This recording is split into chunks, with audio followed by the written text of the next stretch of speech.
Pregnant सास। जमाना कितना भी बदल जाए, इतना भी नहीं कि बहू घर आए और सास गर्भवती दिख जाए।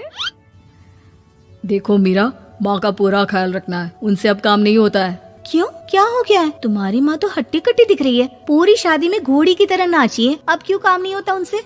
वो माँ प्रेग्नेंट है ना, बच्चा होने वाला है। मैं कभी भी भाई बन जाऊंगा इस साल के अंत तक। क्या बोल रहे हो? वो सर पर हाथ रखकर बैठ जाती है। यार, पहले क्यों नहीं बताया? कैसा मजाक है ये? झूठ बोल रहे हो ना? हाँ, झूठ बोल रहे हो ना? तभी ससुर की आवाज आती है। बहू, पानी गरम कर दे, तेरी सास को दवाई देनी है। समय पर दवाई ना दी तो परेशानी हो जाएगी। और हाँ, जरा काजू पीस कर दूध में मिलाकर ले आना। तेरी सास खुद से तो अपनी संभाल करेगी नहीं। हे भगवान, ये मैं क्या सुन रही हूँ? ये ससुर जी को क्या हो गया है? मैं क्या सोच कर आई थी? हाय रे, मैं तो किसी को मुंह भी नहीं दिखा पाऊंगी। अब ये रोना धोना बाद में करना, पहले गर्म पानी कर दो, माँ को दवाई देनी होगी।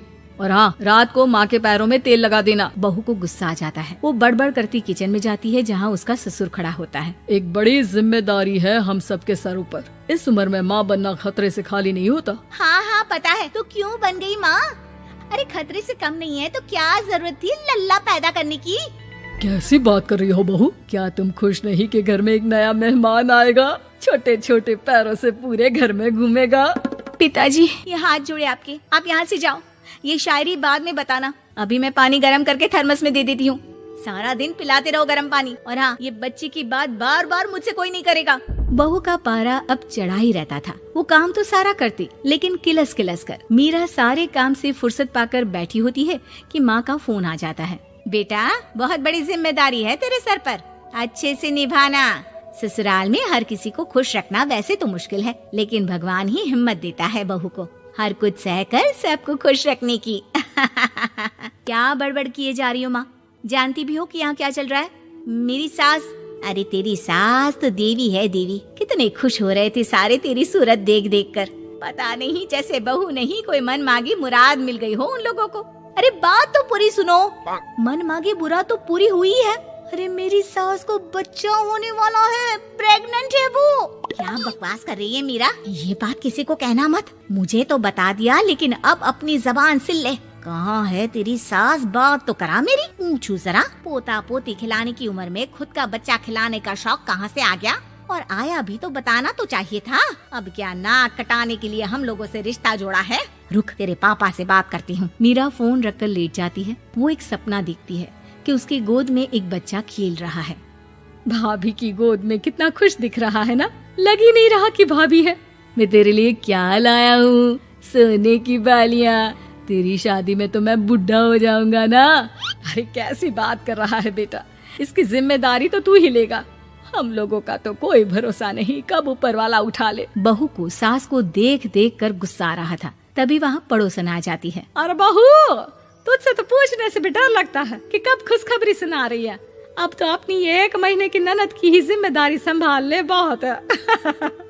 अपने जेवर भी रख देना और पैसे भी जमा करना शुरू कर दे। वो बात आगे बढ़ाती उससे पहले ही बहू जोर से चिल्लाकर उठ जाती है। नहीं नहीं नहीं नहीं, मैं अपने जेवर किसी को नहीं दूंगी। अरे कौन ले रहा है तुम्हारे जेवर? तुम औरतें भी ना सपने में भी जेवर ही संभालती रहती हो। मैंने जो सपना देखा है ना, सुनोगे तो होश उड़ जाएंगे। अच्छा, तुम अपना सपना बाद में बताना, पहले मेरा सुनो। कल मैंने इतना अच्छा सपना देखा, इतना अच्छा सपना देखा कि अगर वो पूरा हो जाता है ना तो मैं तुम्हारे लिए रानी हार बनवा दूंगा। बहू अब सारे गम भूलकर पति का सपना सुनने में लग जाती है। अरे क्या सपना था, बताइए ना। बोलिए भी तो, क्या सपना है? मैं पूरा कर दूंगी अगर बात रानी हार की है तो। बोलिए बोलिए। मैंने रात को सपना देखा कि माँ को बेटी हुई है और मुझे बहन। सच्ची, इस घर में बेटी हो जाए तो मैं तो झूम ही उठूं। मीरा का मुंह बन जाता है। वो चुप हो जाती है और सपने की बात याद करती है कि बेटी हुई तो उसे ही अपने गहने उसे देने होंगे। फिर तो रानी हार की जरूरत पड़ेगी ही। भाई लड़की बड़ी होगी, उसकी शादी होगी तो जेवर तो चढ़ाने ही होंगे ना। कहाँ से आएंगे वो? कितने समझदार हो तुम मीरा। मैंने भी यही सोचकर तुम्हारे लिए रानी हार लेने का सोचा था। अरे फूटी किस्मत मेरी जो ऐसा परिवार मिला। मेरे पापा की तो मैं अभी क्लास लगाती हूँ, जो सब जानते हुए भी ऐसे परिवार में मेरी शादी कर दी। बहू पिता को फोन लगाने ही वाली होती है कि ससुर की फिर से आवाज आती है। बहू गरम पानी ले आ जल्दी, थर्मस में खत्म हो गया है। बाद में खबर लेती हूँ मैं पापा की, पहले सास को गर्म पानी दिया हूँ। बहू अभी किचन में काम कर ही रही थी कि मीरा के मम्मी पापा आ जाते हैं। वो हाथ में ढेर सारे फल लेकर आते हैं। मीरा के पिता मीरा के ससुर से कहते हैं, लीजिए भाई साहब, ये फल रखिए, बहन जी को खिला दीजिएगा। वैसे कैसी है उनकी तबीयत? बस पता तो है आपको, ऐसे वक्त में जो होता है बस वही सब। मुझे तो सुनकर बहुत गुस्सा आया था, लेकिन चलिए, भाग्य में जो है लिखा उसे कौन टाल सकता है। डॉक्टर को दिखाए? हाँ, बस डॉक्टर आने ही वाला है। अच्छा हुआ आप लोग भी आ गए। उतने में एक सुंदर सी लेडी डॉक्टर आती है।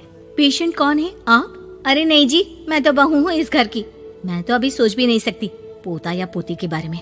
अभी तो मेरी सास ही। अरे चुप हो जाना, देख तो ले, डॉक्टर है ये, किसी के भी सामने गुस्सा फोड़ देती है। डॉक्टर कमरे में जाती है और थोड़ी देर बाद बाहर आ जाती है। पीछे से सास भी निकल आती है।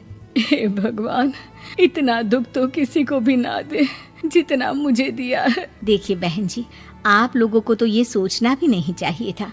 वही तो मैं भी कह रही थी कि आप लोगों के लिए तो सोचना भी गुनाह है, लेकिन अब पछताए होत क्या जब चिड़िया चुग गई खेत। डॉक्टर वहाँ से चली जाती है। मैं माँ नहीं बन सकती, मैं प्रेग्नेंट भी नहीं हूँ। ये कैसे? तुम तो बोल रही थी कि अरे वो गैस का दर्द था और पेट भी गैस से फूल रहा था। डॉक्टर ने चूर्ण दे दिया है, गर्म पानी से फाँकना है। हाँ? मैं अभी लाती हूँ गर्म पानी। अरे मैं तो गीजर ही लगा देती हूँ। हाय रे, खुशी के मारे पागल ना हो जाओ।